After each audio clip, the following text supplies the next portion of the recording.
I was Evan Johnson's bodyguard. When the boss's son, Ethan Wilson, returned to the country, he stared at me in a daze. The boss asked, "Know each other?" I replied, "Not really." That night, Ethan came to kiss me, pushing up my shirt. "Not really? Evan, I know every inch of your body by heart."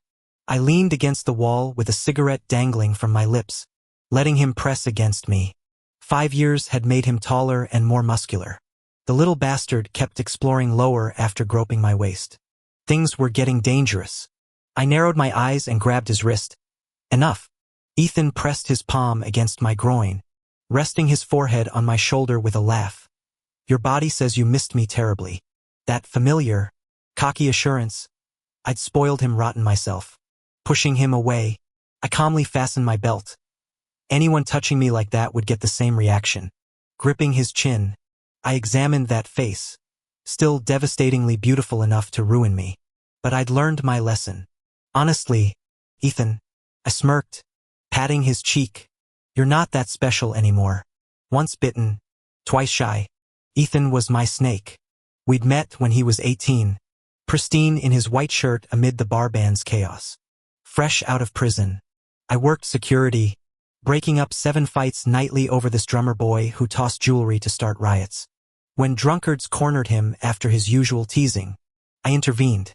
Leaning against the alley wall with a torn collar and a reddened cheek, he cheered me on like some damn cheerleader. After I took down his attackers, Ethan sauntered over and stomped on a groin. "Still want me, asshole?" "Enough." I grabbed him. He instantly sweetened. "Thanks, Evan." Then kicked the other man. "Fair's fair." The brat followed me home claiming homelessness. "Parents dead," he said, those puppy eyes working. My weakness landed him in my bed. In my bathroom later, he cornered me. "Everyone wants me, Evan. Don't you?" Rising on toes to kiss my jaw. "I'll only play with you." Truth was, I'd imagined every filthy scenario since first seeing him drumming shirtless. Now here he was, offering himself. Evan Johnson, honestly, I couldn't take it anymore. Later, when we got into bed, Ethan Wilson pinned me down saying he was scared of pain. My heart softened seeing how young he was, so I let him take control. But giving someone an inch always leads to them taking a mile. During the worst times, Ethan would push me against the bar stairwells, his canine teeth biting my nape while growling, "Don't let anyone else hear you." The bar noise drowned everything out anyway, but Ethan loved the thrill of it, and I kept indulging him. After a few encounters, things got complicated. When I realized my feelings, I confronted Ethan. "Either commit to me or end this." His beautiful face lit up with laughter. "Bro, we've been together all along. You took my virginity. You really think I'd let you go?" Back then, Ethan was 18 and repeating his senior year. Too young to consider consequences, but I had to. With my criminal record, my life was already off track. But Ethan still had potential. I started enforcing study hours, pushing him to prepare for college. Surprisingly obedient, Ethan stopped partying and focused on academics. To support him, I quit my bartending job, cooking 3 meals daily while he studied. I gave my all to him, left nothing for myself. Then the betrayal came. When former coworkers claimed they'd seen Ethan at elite clubs, I refused to believe it until I saw him coming out with trust fund kids myself. Eavesdropping, I heard their conversation. "Still not tired of that meal delivery guy? Dump him already. He actually thinks he's getting you ready for college. Since when does our Ethan need college? He's flying to Europe this July. Hey Ethan, how's that muscle-bound guy in bed? Never tried that type before." Ethan coolly blew on his cigarette ember. "Open your mouth," he ordered before pressing the burning tip onto the gossip's tongue. "Learn to keep quiet." My fists clenched to attack, but I just called his number instead. Watching him ignore the call destroyed me. His friend teased. "Scared of your keeper?" Ethan rubbed his temples irritably. "He nags too much." When I called again, he instantly switched to a sweet-voiced bro. On the phone, the change was almost laughable. Such amazing acting skills. "Ethan, turn around," I said. "Right now." My wrist aches from Ethan's grip. "Who's been with you?" he demands. his trembling lashes casting shadows. Have you been comparing me to others all these years? I shook him off and smirked. None of your business. It is my business. His eyes blazed red. You're mine, bro. Only mine. No one else gets to have you. Fucking liar. Suddenly, there were crashes downstairs followed by Liam Wilson's shrill voice. Where's Evan? Tell him I'm having a fit. Get him here now. The youngest Wilson heir, my current employer's son, still throws these tantrums. 4 years ago, Liam was captured by enemies and nearly lost his life. I happened to save him. Though he survived, his legs were paralyzed. Edward subsequently recruited me into the Wilson family as a bodyguard. Perhaps because I'd saved Liam under such extreme circumstances, his dependence on me became pathological. When first rescued, he even demanded my constant presence, 24 hours a day, otherwise he'd grow anxious or even hysterical. I pushed Ethan aside and rushed downstairs. The living room resembled a war zone with everything smashable already destroyed. Liam gripped his wheelchair like a lifeline, hyperventilating in agitated distress. Kneeling before him, I murmured softly, Liam, I'm here. The moment Liam saw me, tears spilled over. His tense frame relaxed as he choked out, Evan, where did you go? I couldn't find you, had nightmares. You vanished everywhere. You're safe now. I lifted him from the wheelchair, carrying him upstairs. I'll stay until you sleep. Ethan stood rigidly on the second-floor landing, head bowed. As I passed, he grabbed my shirt hem, voice rasping raw. Brother. Liam tightened his stranglehold around my neck, face buried in my chest.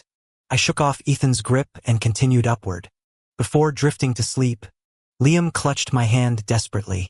Don't leave, Evan. Promise? His youthful face betrayed transparent emotions, childish possessiveness laid bare. I smoothed his hair. I'll stay. Past midnight, my employer Edward called. Ethan had gotten into trouble. The fool had gone street racing against the Anderson faction, whose sabotaged vehicle nearly sent Ethan's car plunging off Eagles Crag cliffs. Now open warfare had erupted. I'm tied up in Willow City. Evan, handle this. When my team reached Eagles Crag, chaos reigned. Ethan held a knife poised to gouge Henry's eye. Cursing, I grabbed his wrist. Stand down. The coiled tension gradually left Ethan's muscles. Blood smeared his face as he grinned up at me. Nearly died back there. Bro. Taking one eye seems fair. Releasing the blade, he added with performative sweetness. But if my big brother says no, I'll behave. His earnest gaze shone like an eager puppy's, that look implying I held absolute power over him, permission to dominate, control, claim. All theater. Swallowing hard, I confiscated the knife and shoved him behind me. Snatching a steel pipe, I swung hard at Henry's knees before he could rise. Revenge needs proper handling. Dirty work like this justified the Wilson family's hiring. Tossing my card at the wailing air, I snapped, call for medical bills. Wilson family covers it.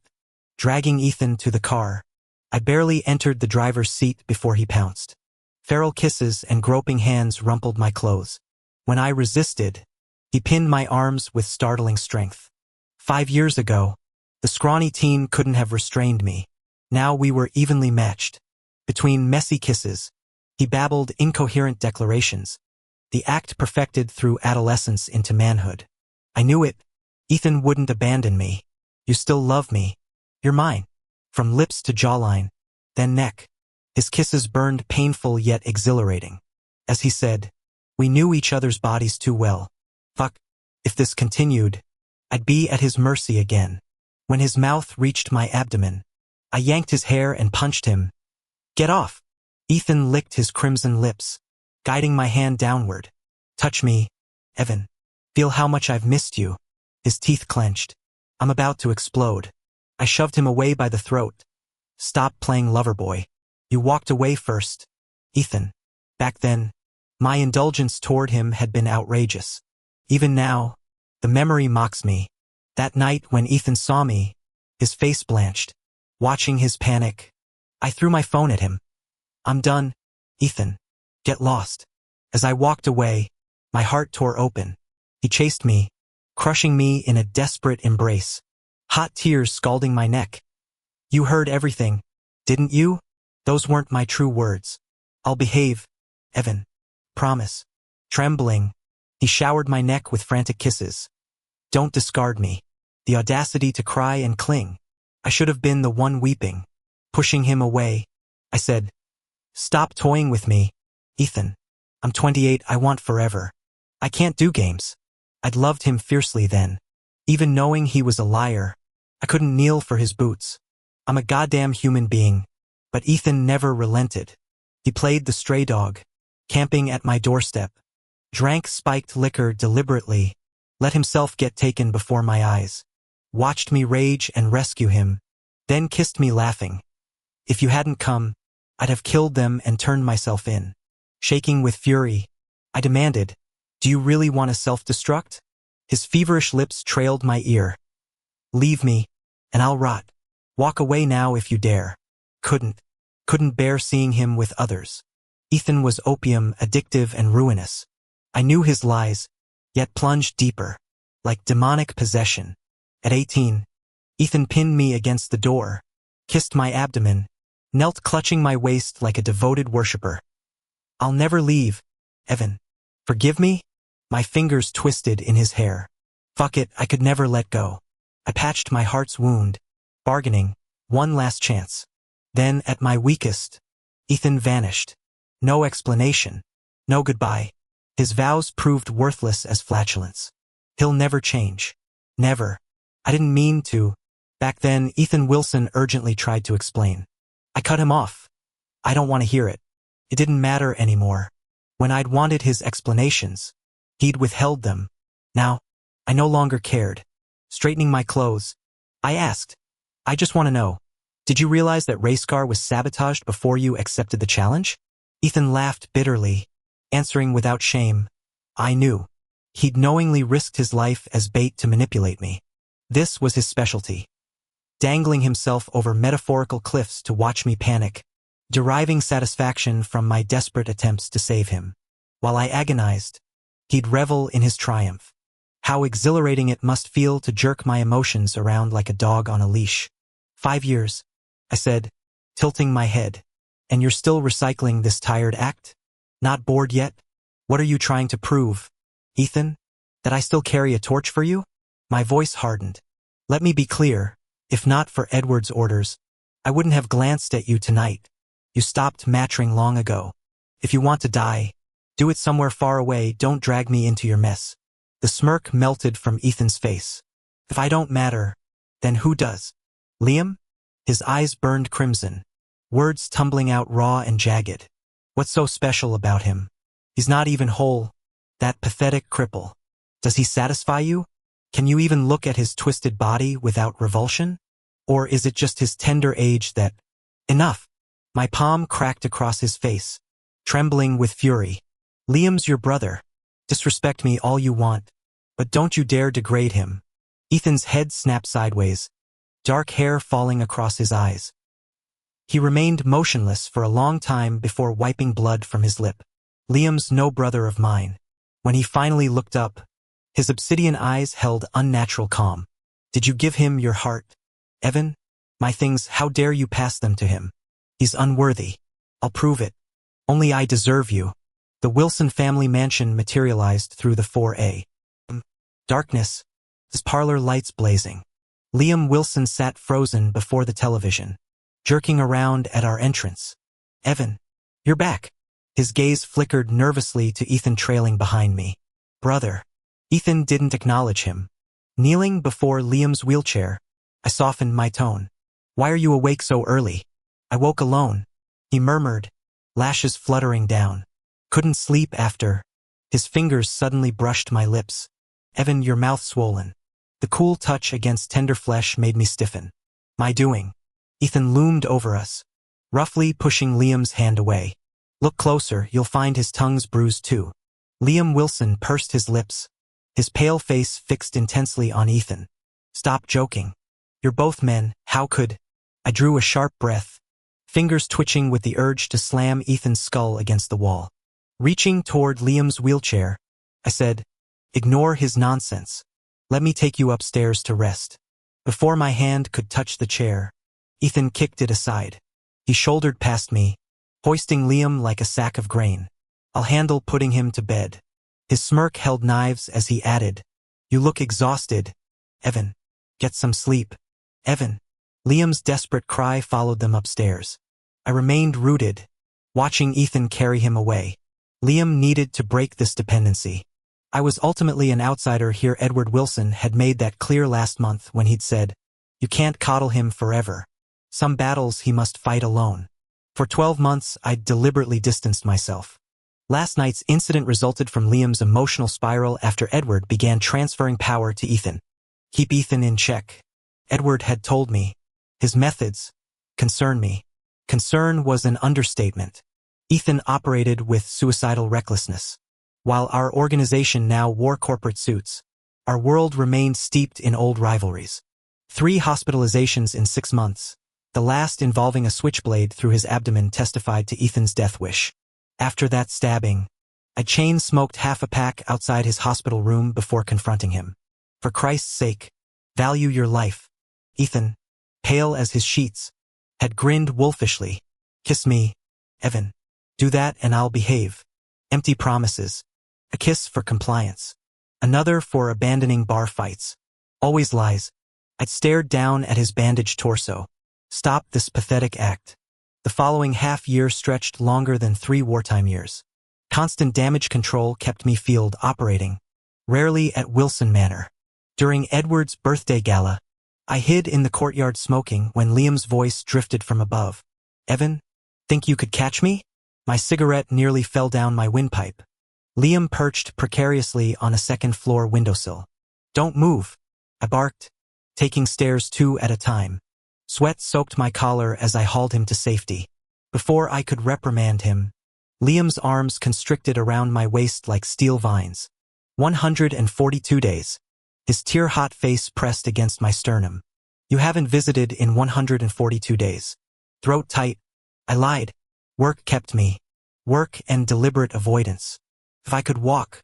Liam's trembling fingers crept under my shirt, palm scorching my lower back.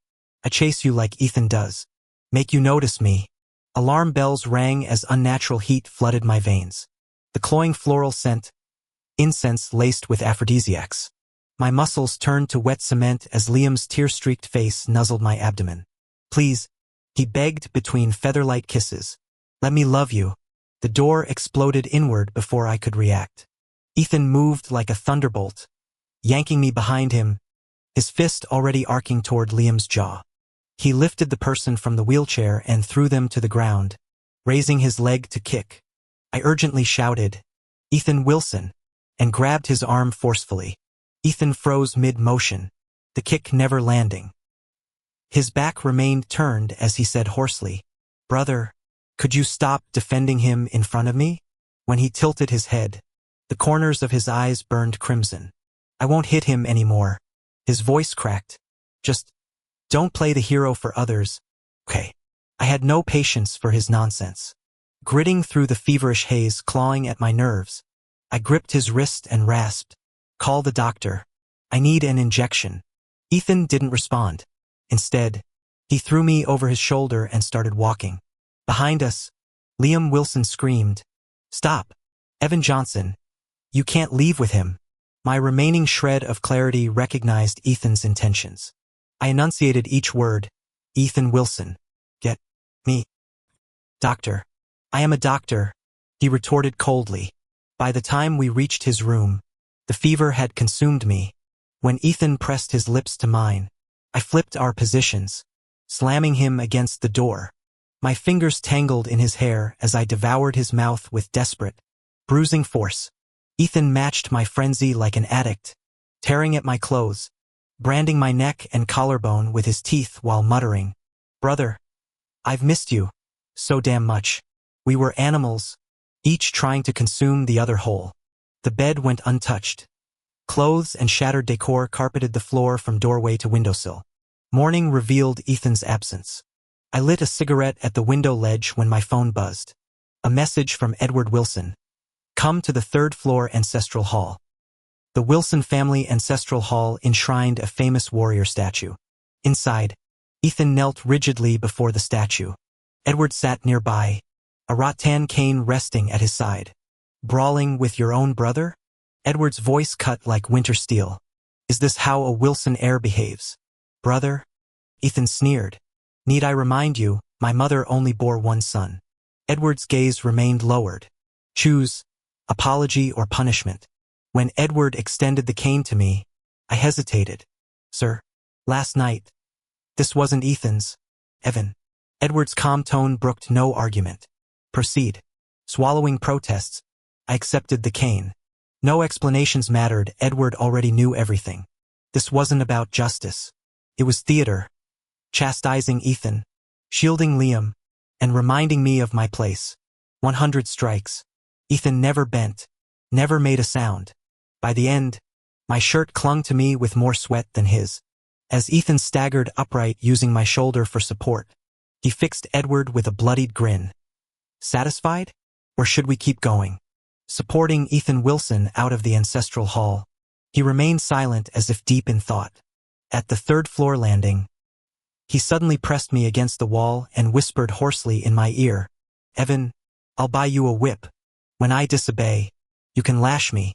His flushed face tilted closer, voice dropping to a rasp. Earlier, imagining it was you punishing me, it was exhilarating. I warned. Ethan. Yes? Don't push your luck.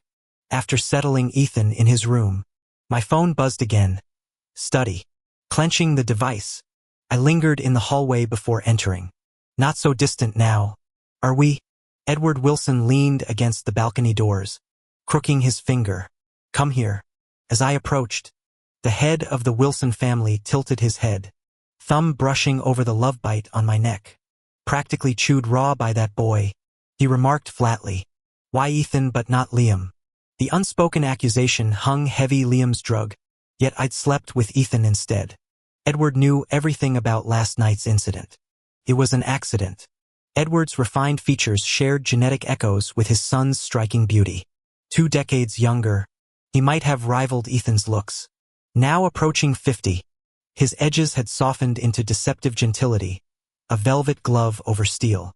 Evan, he traced my jawline. 3 years ago you insisted on being just security. Now you're betting my heir. The patriarch's reputation for fluid tastes and multiple lovers preceded him. That long-ago drunken proposition echoed between us. Evan, want to try being mine? My refusal had drawn clear boundaries. Bodyguard stayed professional. Until now. If necessary, I'll resign. Edward chuckled coldly, adjusting my collar. Foolish talk. After all these years, you belong to the Wilson family. His smile didn't reach his eyes. Watch over Ethan. Ensure he doesn't gamble his life away before continuing our bloodline. Darker undertones seeped into his tone. Play your games, but don't get attached. Despite his words, Edward dispatched Ethan on month-long assignments while dragging me through endless social circuits. Tonight's banquet left me swaying with intoxication when Edward nudged the twink perched on his lap toward me. Offer him water, the patriarch commanded. Through blurred vision, I glimpsed Edward's silhouette wreathed in cigar smoke hawk, like surveillance disguised as relaxation. Another test, another pawn to deflect my interest from his heir. The youth pressed closer, tilting his chin for a kiss. I blocked his mouth. Didn't you just service Edward?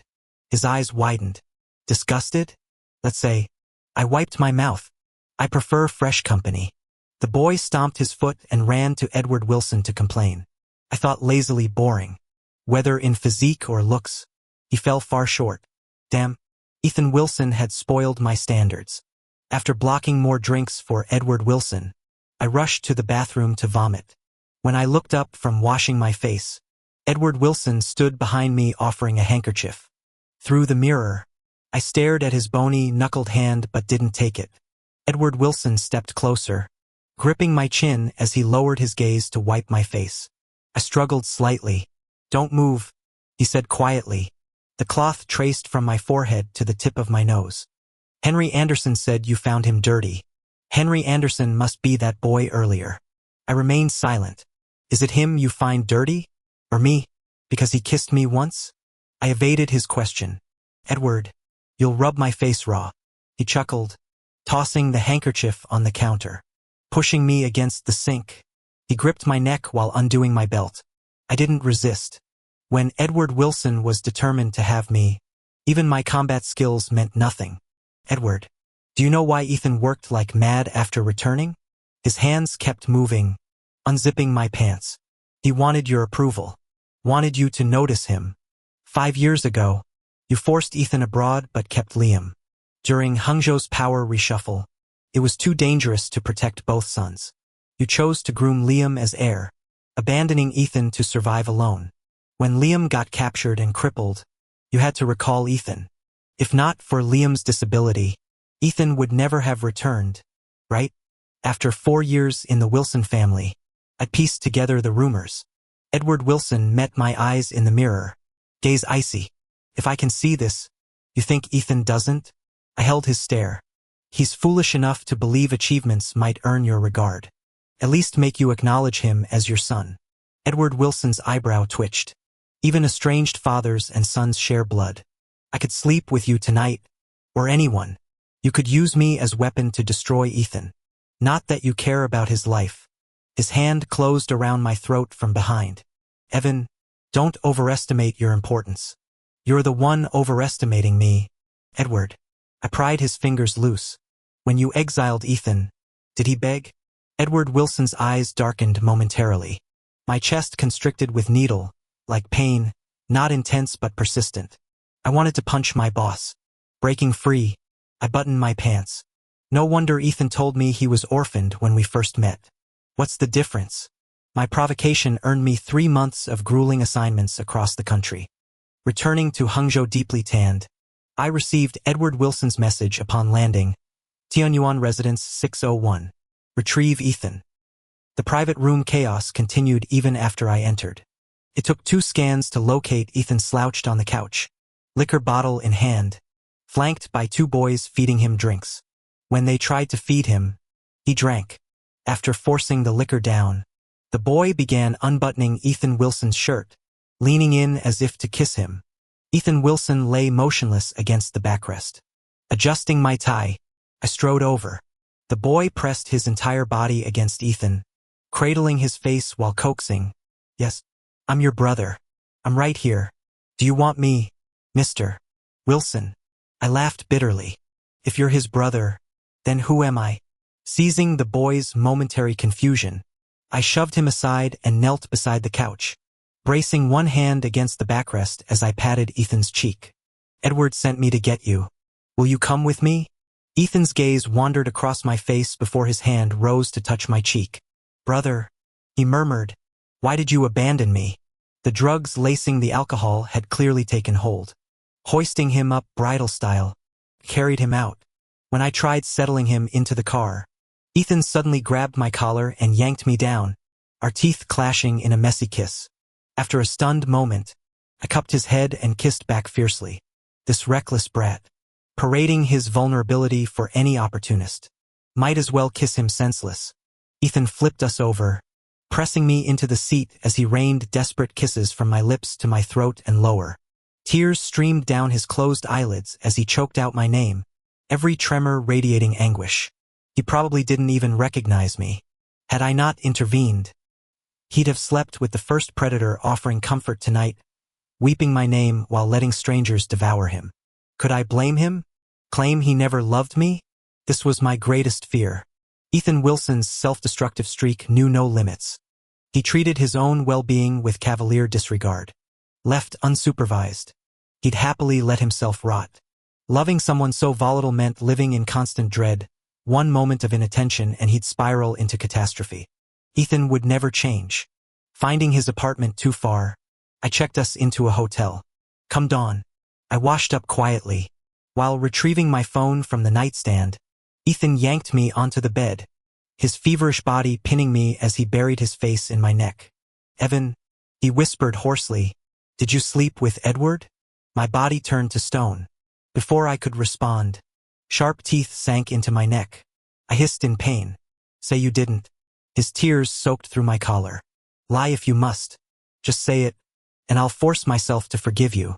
Who told you this? I countered. Ethan froze before abruptly rolling away to dress. He snatched the gun from my waistband holster. Grabbing his arm before he could storm out, I demanded, "Where are you going?" "To kill Edward," he stated coldly, eyes glinting with madness. A vein throbbed in my temple. "I never slept with Edward. I'm asking who poisoned your mind with this lie." Ethan's eyes instantly flooded crimson. "Stop lying." He pulled a photo out of his pocket and threw it at me. It showed Evan Johnson and Ethan Wilson in the club restroom. My belt unbuckled under Ethan's hands in a compromising position. Someone had stabbed holes through Ethan's head in the picture. Few people could have taken this shot besides Ethan or Liam Wilson. "Liam gave this to you?" I asked Ethan Wilson, who glared back in silent confirmation. His betrayed puppy expression almost made me laugh. "Relax. Nothing happened. We didn't even take our pants off." "But what about the photo?" Ethan demanded, tears welling in those big eyes. "You're not even going to explain? You don't love me anymore." I barked out a bitter laugh. "Who's the heartbreaker here? You lied to me, disappeared overseas without a word. Now you come back stirring drama because Liam fed you some photos? You didn't even ask me. Just ran off to get drunk. If I hadn't picked you up last night, you wouldn't even know whose bed you woke up in. Thank God I'm over you, Ethan.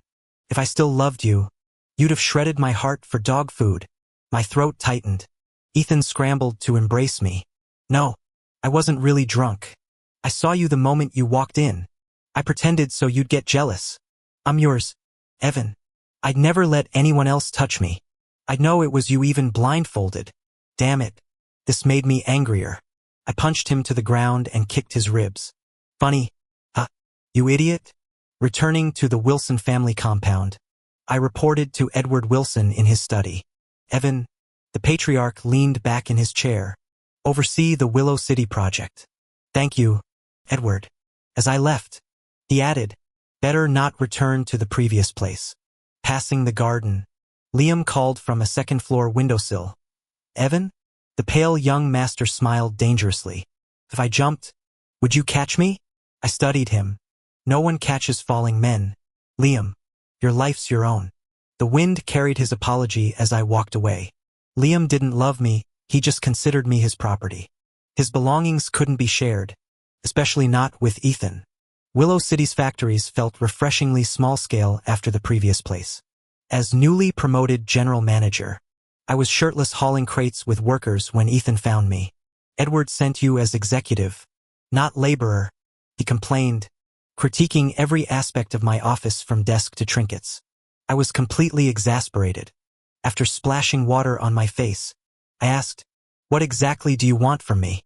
Ethan Wilson stared at me intently. "I want you to come back to Hangzhou with me." "No." Ethan's temper flared. "Look at how you're living here. You were never pale to begin with, but now you've tanned 3 shades darker. When you stood in front of me earlier, I thought you were a human-shaped chocolate bar." He reached out to touch my crew cut, clicking his tongue disapprovingly. "You even shaved off that handsome hairstyle you used to have. If I saw you in a cornfield now, I wouldn't be able to tell you apart from the farmhands." I almost laughed. Meeting Ethan's gaze, I said calmly, "Ethan, this is who I've always been. I belong to this social class and this lifestyle. Wearing suits and ties didn't make me one of your kind.